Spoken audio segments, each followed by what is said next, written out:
That Neil Batlivala has spent 7 years building a healthcare company that most of the tech industry has never heard of and that serves a patient population most of Silicon Valley ignores. But last month, that work put him at the center of something much bigger. His company, Pehel, announced on April 30th it had been accepted into Access, a Medicare program, as one of 150 participants chosen by the Centers for Medicare and Medicaid Services to test what AI-driven medical care could look like at federal scale. The program goes live July 5. And Honduran authorities have arrested 3 people, including a powerful politician, accused of plotting the 2024 assassination of an environmental leader, an incident that became a symbol of government corruption.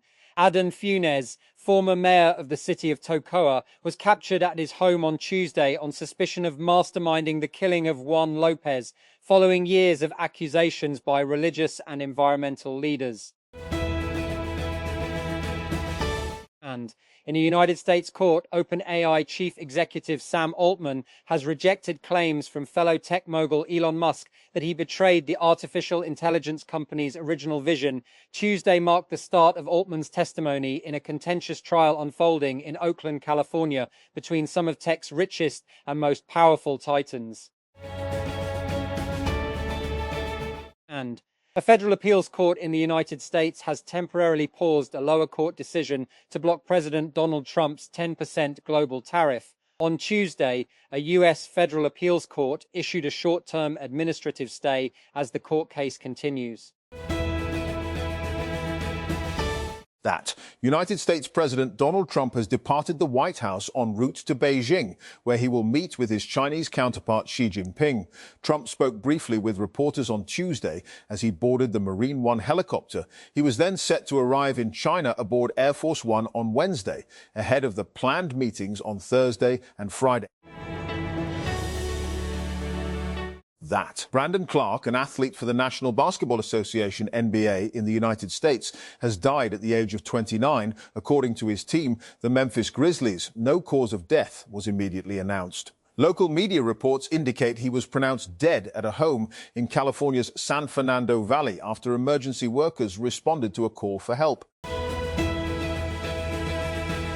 And Donald Trump has reasserted his support for Pakistan to serve as a mediator between Iran and the United States after Senator Lindsey Graham, a close ally of the US president, disparaged Islamabad's diplomacy. In remarks on Tuesday, lauded Pakistan's Prime Minister Shehbaz Sharif and its army chief Asim Munir, who helped negotiate a fragile ceasefire in Iran that came into effect last month. And Israel is concerned that US President Donald Trump may strike an agreement with Iran before addressing some of the key issues that drove the two countries to launch the war in the first place. Multiple Israeli sources have told CNN a deal that leaves Tehran's nuclear program partially intact while bypassing issues such as ballistic missiles and support for regional proxies would lead to Israel viewing the war as incomplete, the sources said. And Ukraine has struck gas facilities in southwest Russia's Orenburg region, more than 1,500 kilometers, 932 miles from the Ukrainian border, according to President Volodymyr Zelensky. Zelensky said in his daily video address on Tuesday evening that the attack was a retaliation for Russia's overnight attacks on Ukraine. Ukraine has said that we will act symmetrically in response to Russia, he said. And Tehran, Iran, Iranian authorities have increasingly singled out the United Arab Emirates, UAE, in their war messaging and have warned of stronger strikes against the country if the United States and Israel resume their attacks. Our label of neighbors with the Emirates has for now been lifted, and the label of hostile base has been set for the country.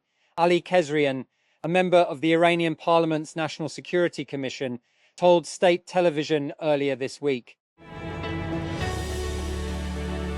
And the International Committee of the Red Cross, ICRC, has documented an uptick in displacement, disappearances and explosive injuries as a result of Colombia's 6-decade-long internal conflict. In an annual report released on Tuesday, the ICRC found that 2025 saw the worst humanitarian consequences in the last decade of the conflict.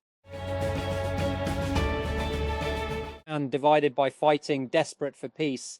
3 years of conflict in Sudan have caused one of the worst humanitarian crises in recent times. The UN says 14 million people have been displaced. Nearly half of Sudan is facing acute hunger, and more than 18 million people need urgent medical help for injuries and disease. That Keir Starmer has thrown down the gauntlet to his potential rivals, defying calls to quit as Britain's Prime Minister, and instead challenging his would-be opponents to launch a formal challenge against his leadership of the Labour Party. That, to trigger a leadership challenge, 1/5 of Labour's members of Parliament, MPs, that is 81 lawmakers, must coalesce around a single candidate. Once one or more candidates amass that level of support, that their names can be put on the ballot to run against Starmer in a contest voted on by Labour Party members. And a snap election is underway in the Bahamas, where voters are heading to the polls to decide whether to grant Prime Minister Philip Davis and his ruling Progressive Liberal Party, PLP, a rare second consecutive term in office. If Davis wins the election on Tuesday, he would be the first leader of the Caribbean island nation to serve a second term in nearly 30 years. He is facing a challenge from the Free National Movement, FNM, led by Michael Pintard.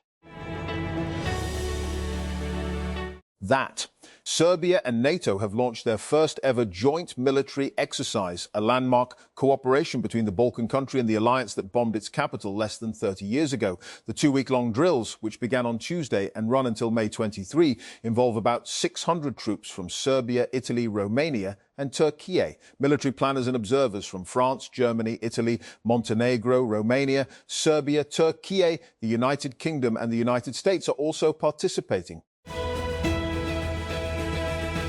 And Kevin Warsh has been confirmed by the United States Senate to join the Federal Reserve's Board of Governors ahead of an expected vote that will have US President Donald Trump's appointee lead the central bank. The Senate vote on Tuesday passed 51 to 45, with a single Democrat, John Fetterman of Pennsylvania, casting his vote with the Republican majority to confirm Warsh for a 14-year term. And the office of Hakeem Jeffries, the top-ranking Democrat in the United States House of Representatives, has released a fiery statement condemning a fellow lawmaker who endorsed a racist comment about him. Tuesday's statement came a day after US Representative Jen Kiggans appeared on a conservative radio talk show where she discussed the ongoing battle over redistricting in the state. And former Tesla executive Drew Baglino has quietly founded a heat pump startup, TechCrunch has learned. This is the second company founded by Baglino in the 2 years since he left Tesla. Sources confirmed the existence of the startup called Sardi Thermal Machines, and TechCrunch has reviewed company filings in Delaware and California. And early-stage venture firm A Capital on Tuesday announced a $450 million Fund 3. The firm takes a generalist approach, backing companies across categories including AI applications, fintech, healthcare, and security. And the average check size for this fund will be between $3 million and $5 million, with the aim to back at least 30 startups. The capital will be deployed over the next 2 to 3 years, as with the firm's previous funds. And limited partners include nonprofits, foundations, and endowments. Carnegie Mellon University is among the publicly named backers. Our Capital, founded in 2020 and run by Kevin Hartz and Bennett Siegel, and previously raised a $315 million Fund 2 in 2024 and a $300 million Fund I in 2021. Hartz is a serial entrepreneur best known for co-founding Zoom, the international money transfer service PayPal, later acquired for $1 and $1 billion in 2015, and Eventbrite, the event ticketing platform that went public in 2018. That Islamabad. The sisters of PTI founder and former Prime Minister Imran Khan and the Khyber Pakhtunkhwa Chief Minister were once again denied a meeting with the ex-premier at Adiala jail on Tuesday. Imran's sister, Alima Khan, told reporters that being denied a meeting was nothing but contempt of court, as they were not being allowed to meet Imran despite clear orders from the Islamabad High Court, IHC, that family meetings be arranged every Tuesday and Thursday. And Israeli airstrikes have killed at least 10 people in southern Lebanon, state media say, where a ceasefire has failed to stop the war between Israel and the Lebanese armed group Hezbollah. Overnight, 6 people were killed and 7 others were injured when a house in Kfar Dunin was hit, according to Lebanon's state-run national news agency, NNA. That federal prosecutors have filed criminal charges against the owner of the cargo ship Dali 2 years after the vessel struck Baltimore's Key Bridge, causing its collapse and killing 6 people. Synergy Marine, the company that operated the ship, along with one of its employees, has been charged with conspiracy, obstruction and misconduct, resulting in death, among other offences. An independent Israeli investigation has published harrowing details of systematic, widespread sexual violence by Hamas and other Palestinian armed groups during the attacks on the 7th of October 2023 and against hostages. The 300-page report concludes that rapes, sexual assault and sexual torture were intended to maximize pain and suffering. And eBay has rejected a $56 BN takeover bid from the much smaller GameStop over financing doubts, calling the proposal neither credible nor attractive. eBay, which has roughly 4 times GameStop's market value, also underscored on Tuesday that its turnaround efforts under CEO Jamie Iannone have boosted growth, with its stock returning 201% since Iannone took the position 6 years ago. And as Kamala Harris weighs another run in 2028, the Democratic Party faces a split over Israel policy. A new report suggests it may have cost votes in 2024. With a base that has shifted dramatically, can the party keep up with what its voters now expect? In this episode... United States consumer prices have risen for the second consecutive month, marking the biggest annual increase in almost 3 years. As energy prices surged on the back of the U.S.-Israel war on Iran, U.S. consumer prices rose by 0.6% in April after a 0.9% increase in March, according to the Bureau of Labor Statistics Price CPI report published on Tuesday.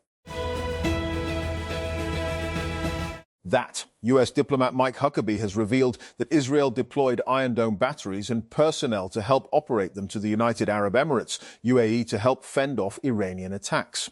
The United States ambassador to Israel heaped praise on the UAE during an event in Tel Aviv on Tuesday, saying that Abu Dhabi serves as an example of strong ties between Israel and Gulf states.